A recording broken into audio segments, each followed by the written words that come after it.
Part 2, Via, a tour of the galaxy.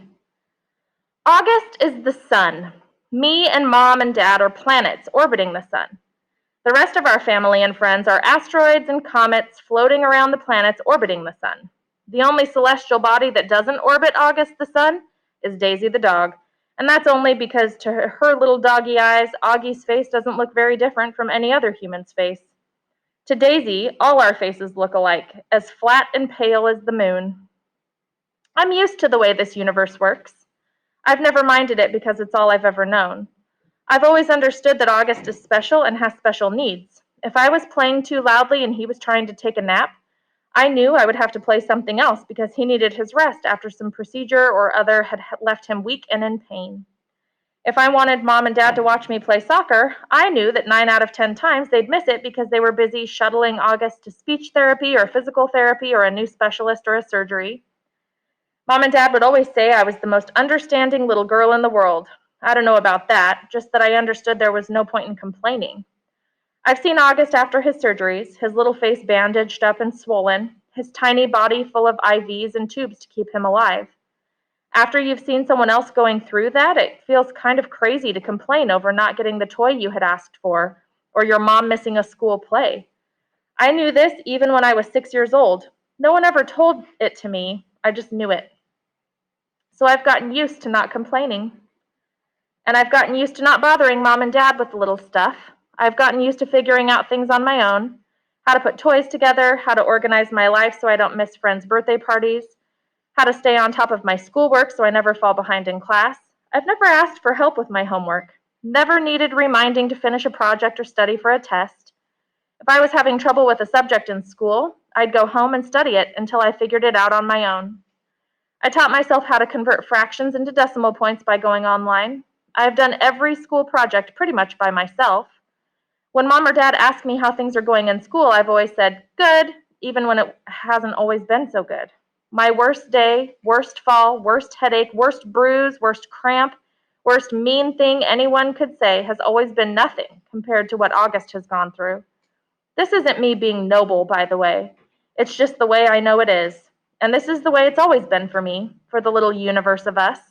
But this year there seems to be a shift in the cosmos. The galaxy is changing. Planets are falling out of alignment. Before August. I honestly don't remember my life before August came into it. I look at pictures of me as a baby, and I see Mom and Dad smiling so happily holding me. I can't believe how much younger they looked back then. Dad was this hipster dude, and Mom was this cute Brazilian fashionista. There's one shot of me at my 3rd birthday. Dad's right behind me while Mom's holding the cake with 3 lit candles. And in back of us are Tata and Papa, Grans, Uncle Ben, Aunt Kate, and Uncle Poe. Everyone's looking at me, and I'm looking at the cake. You can see in that picture how I really was the first child, first grandchild, first niece. I don't remember what it felt like, of course, but I can see it plain as can be in the pictures. I don't remember the day they brought August home from the hospital. I don't remember what I said or did or felt when I saw him for the first time, though everyone has a story about it. Apparently, I just looked at him for a long time without saying anything at all, and then finally I said, "It doesn't look like Lily." That was the name of a doll Grans had given me when Mom was pregnant so I could practice being a big sister. It was one of those dolls that are incredibly lifelike, and I had carried it everywhere for months, changing its diaper, feeding it. I'm told I even made a baby sling for it. The story goes that after my initial reaction to August, it only took a few minutes, according to Grans, or a few days, according to Mom, before I was all over him, kissing him, cuddling him, baby talking to him. After that, I never so much as touched or mentioned Lily ever again. Seeing August. I never used to see August the way other people saw him. I knew he didn't look exactly normal, but I really didn't understand why strangers seemed so shocked when they saw him. Horrified, sickened, scared. There are so many words I can use to describe the looks on people's faces, and for a long time, I didn't get it. I would just get mad. Mad when they stared, mad when they looked away. What the heck are you looking at? I'd say to people, even grown-ups. Then, when I was about 11, I went to stay with Grans in Montauk for 4 weeks while August was having his big jaw surgery. This was the longest I'd ever been away from home, and I have to say it was so amazing to suddenly be free of all that stuff that made me so mad. No one stared at Grans and me when we went to town to buy groceries. No one pointed at us. No one even noticed us. Grans was one of those grandmothers who do everything with their grandkids. She'd run into the ocean if I asked her to, even if she had nice clothes on. She would let me play with her makeup and didn't mind if I used it on her face to practice my face painting skills. She'd take me for ice cream, even if we hadn't eaten dinner yet. She'd draw chalk horses on the sidewalk in front of her house. One night while we were walking back from town, I told her that I wished I could live with her forever. I was so happy there. I think it might have been the best time in my life. Coming home after 4 weeks felt very strange at first. I remember very vividly stepping through the door and seeing August running over to welcome me home, and for this tiny fraction of a moment, I saw him not the way I've always seen him, but the way other people see him. It was only a flash, an instant, while he was hugging me.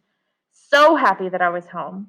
But it surprised me because I'd never seen him like that before, and I'd never felt what I was feeling before either, a feeling I hated myself for having the moment I had it.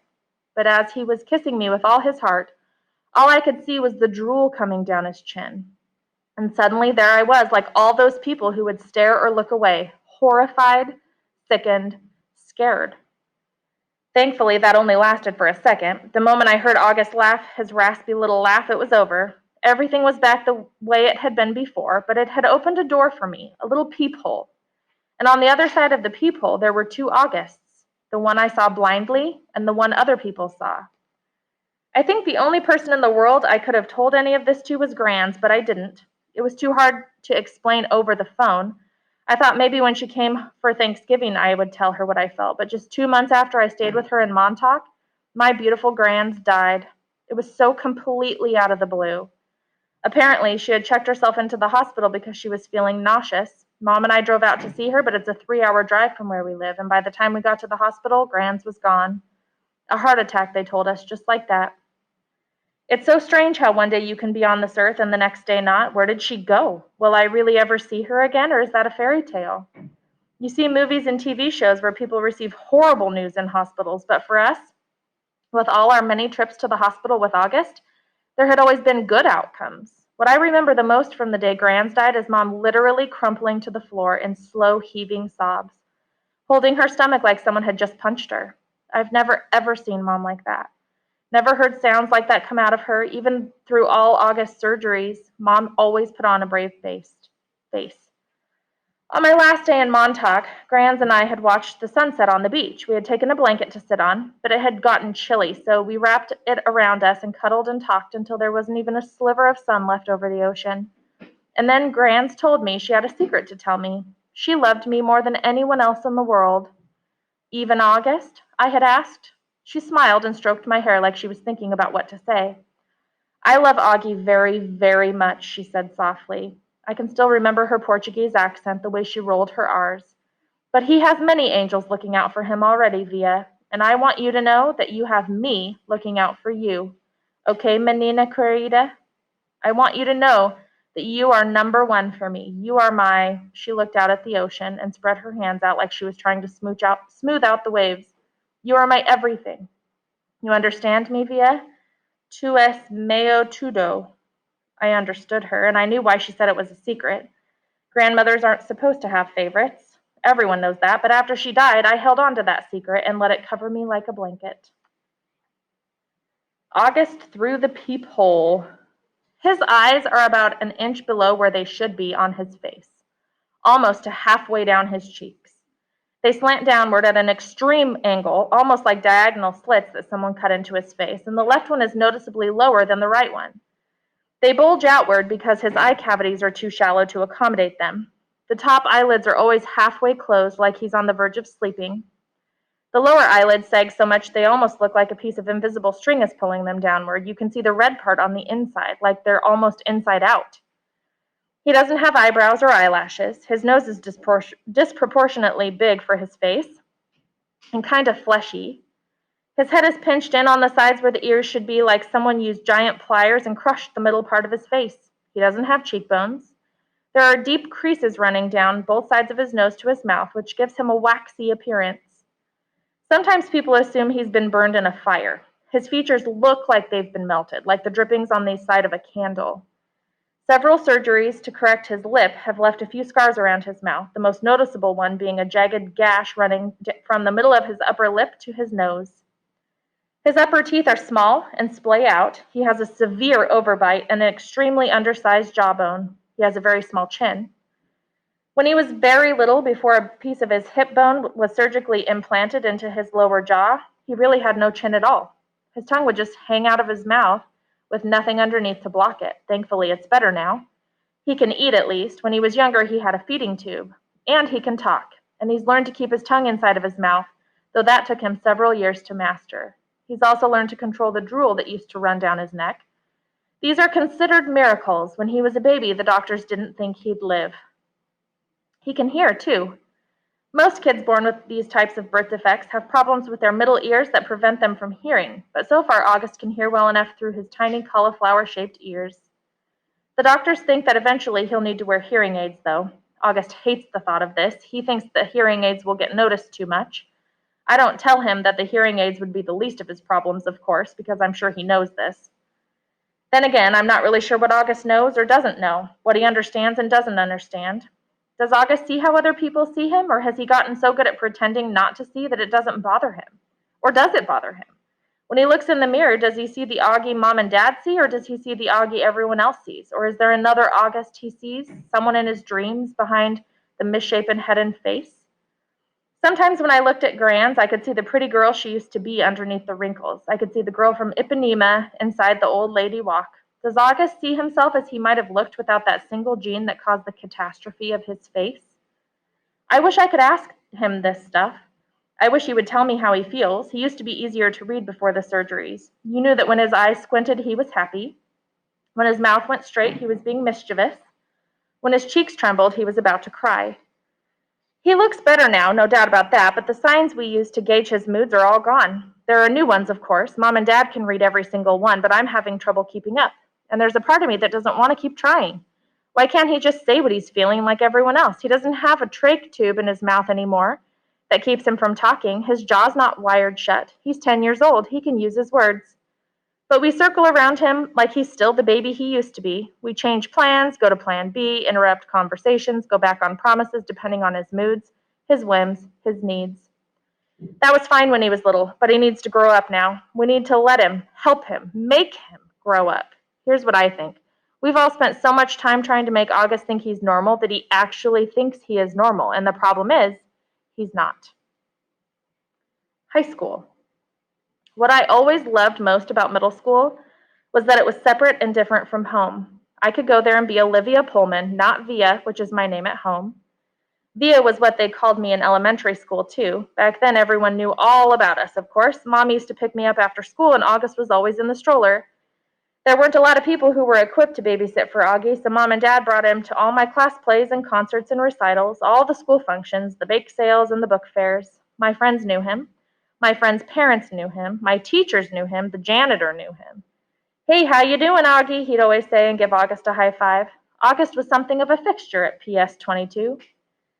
But in middle school, a lot of people didn't know about August. My old friends did, of course, but my new friends didn't. Or if they knew, it wasn't necessarily the first thing they knew about me. Maybe it was the second or third thing they'd hear about me. Olivia, yeah, she's nice. Did you hear she has a brother who's deformed? I always hated that word, but I knew it was how people described Augie. And I knew those kinds of conversations probably happened all the time out of earshot. Every time I left the room at a party or bumped into groups of friends at the pizza place, and that's okay. I'm always going to be the sister of a kid with a birth defect. That's not the issue. I just don't always want to be defined that way. The best thing about high school is that hardly anybody knows me at all, except Miranda and Ella, of course. And they know not to go around talking about it. Miranda, Ella, and I have known each other since the first grade. What's so nice is we never have to explain things to one another. When I decided I wanted them to call me Olivia instead of Via, they got it without my having to explain. They've known August since he was a little baby. When we were little, our favorite thing to do was play dress-up with Augie, load him up with feather boas and big hats and Hannah Montana wigs. He used to love it, of course, and we thought he was adorably cute in his own way.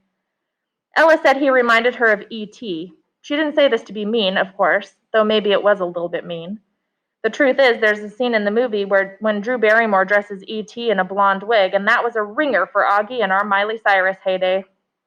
Throughout middle school, Miranda, Ella, and I were pretty much our own little group. Somewhere between the super popular and well-liked, not brainy, not jocks, not rich, not druggies, not mean, not goody-goody, not huge, not flat. I don't know if the three of us found each other because we were so alike in so many ways, or that because we found each other, we've become alike in so many ways. We were so happy when we all got into Faulkner High School. It was such a long shot that all three of us would be accepted, especially when almost no one else from our middle school was. I remember how we screamed into our phones the day we got our acceptance letters. This is why I haven't understood what's been going on with us lately, now that we're actually in high school. It's nothing like how I thought it would be. Major Tom. Out of the three of us, Miranda had almost always been the sweetest to August, hugging him and playing with him long after Ella and I had moved on to playing something else. Even as we got older, Miranda always made sure to try to include August in our conversations, asking him how he was doing, talk to him about Avatar or Star Wars or Bone or something she knew he liked. It was Miranda who had given Augie the astronaut helmet he wore practically every day of the year when he was 5 or 6. She would call him Major Tom, and they would sing Space Oddity by David Bowie together. It was their little thing. They knew all the words and would blast it on the iPod and sing the song out loud. Since Miranda's always been really good about calling us as soon as she got home from summer camp, I was a little surprised when I didn't hear from her. I even texted her and she didn't reply. I figured maybe she ended up staying in the camp longer now that she was a counselor. Maybe she met a cute guy. Then I realized from her Facebook wall that she'd actually been back home for 2 full weeks. So I sent her an IM and we chatted online a bit, but she didn't give me a reason for not calling, which I thought was bizarre. Miranda had always been a little flaky, so I figured that's all it was.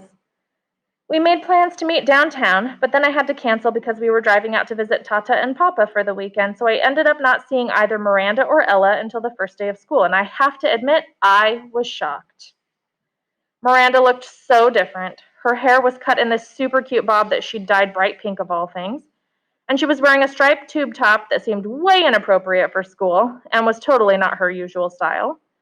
Miranda had always been such a prude about clothes, and here she was all pink-haired and tube-topped. But it wasn't just the way she looked that was different, she was acting differently too. I can't say she wasn't nice, because she was, but she seemed kind of distant, like I was a casual friend. It was the weirdest thing in the world. At lunch, the three of us sat together like we always used to, but the dynamics had shifted. It was obvious to me that Ella and Miranda had gotten together a few times during the summer without me, though they never actually said that. I pretended not to be at all upset while we talked, though I could feel my face getting hot, my smile being fake. Although Ella wasn't as over the top as Miranda, I noticed a change in her usual style too.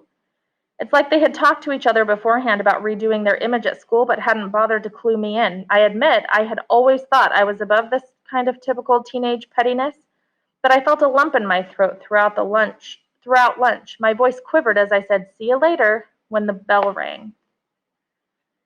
After school. "I hear we're driving you home today." It was Miranda in 8th period. She had just sat down at the desk right behind me.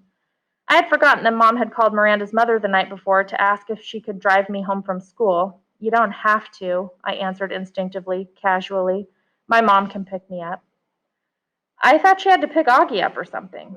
It turns out she can pick me up afterwards. She just texted me, "Not a problem." "Oh, okay. Thanks." It was all a lie on my part, but I couldn't see sitting in a car with the new Miranda. After school, I ducked into a restroom to avoid bumping into Miranda's mother outside. Half an hour later, I walked out of the school, ran the 3 blocks to the bus stop, hopped on the M86 to Central Park West, and took the subway home. "Hey there, sweetie," Mom said the moment I stepped through the front door. "How was your first day? I was starting to wonder where you guys were." "We stopped for pizza." Incredible how easily a lie can slip through your lips. "Is Miranda not with you?" She seemed surprised that Miranda wasn't right behind me. "She went straight home. We have a lot of homework." "On your first day?" "Yes, on our first day," I yelled, which completely surprised Mom, but before she could say anything, I said, "School was fine. It's really big, though. The kids seem nice." I wanted to give her enough information so she wouldn't feel the need to ask me more. "How was Augie's first day of school?" Mom hesitated, her eyebrows still high up on her forehead from when I'd snapped at her a second earlier. Okay, she said, slowly, like she was letting out a breath. What do you mean, okay? I said. Was it good or bad? He said it was good. So why do you think it wasn't good? I just didn't I didn't say it wasn't good. Geez, Via, what's up with you? Just forget I asked anything at all, I answered, and stormed dramatically into Augie's room and slammed the door.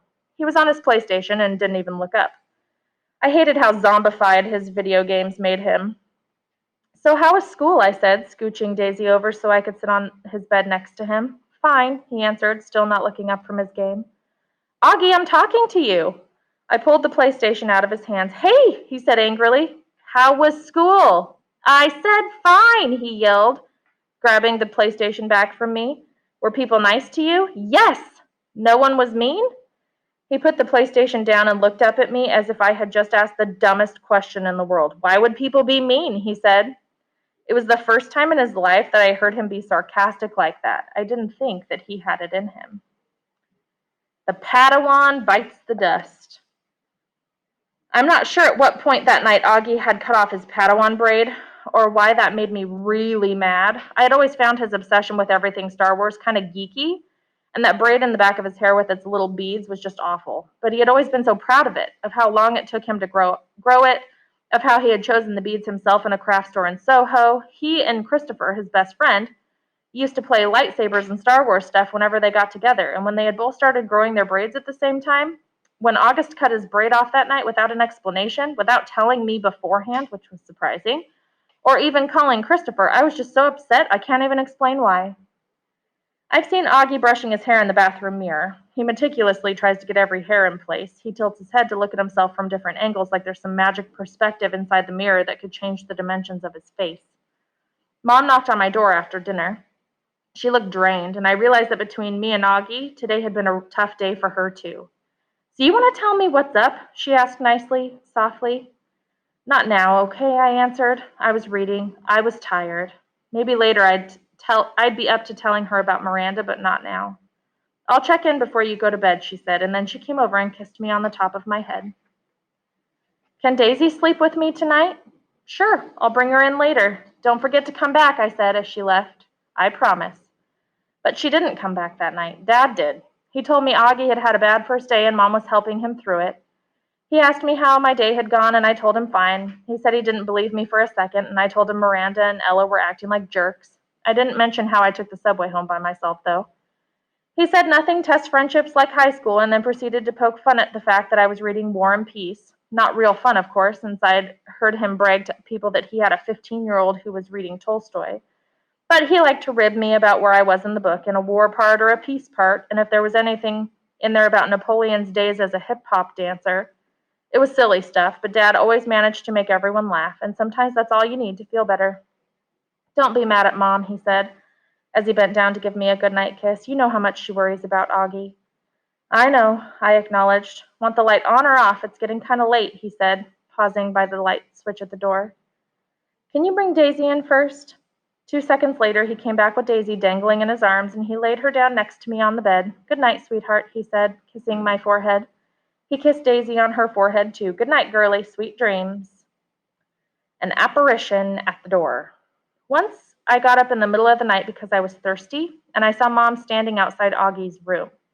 Her hand was on the doorknob, her forehead leaning on the door, which was ajar. She wasn't going in his room or stepping out, just standing right outside the door, as if she was listening to the sound of his breathing as he slept. The hallway lights were out. The only thing illuminating her was the blue nightlight in August's bedroom. She looked ghost-like standing there, or maybe I should say angelic.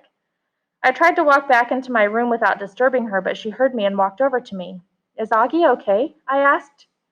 I knew that sometimes he would wake up choking on his own saliva if he accidentally turned over on his back. Oh, he's fine, she said, wrapping her arms around me. She walked me back into my room, pulled the covers over me, and kissed me goodnight. She never explained what she was doing outside his door, and I never asked. I wonder how many nights she stood outside his door, and I wonder if she's ever stood outside my door like that.